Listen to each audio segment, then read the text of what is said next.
Hey everybody, in this video I'm going to be showing you guys how to do Block Blast mobile glitch very easily. So first of all, you have to download the Block Blast game on your Android or iPhone phone. So I've already done that, so I'm just going to open it up.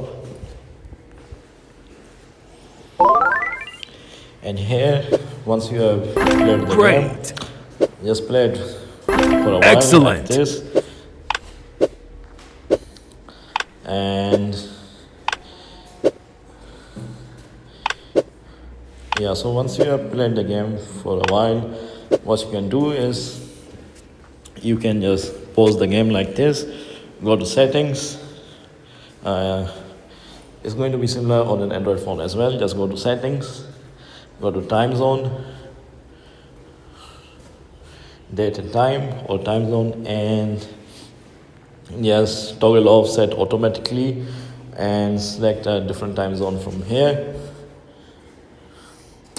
So for example, I'll choose Pacific USA, and then I'm gonna quickly open up the game, and this will perform the Block Blast mobile glitch. So yeah guys, it's that simple. If you found this video to be helpful, then consider subscribing.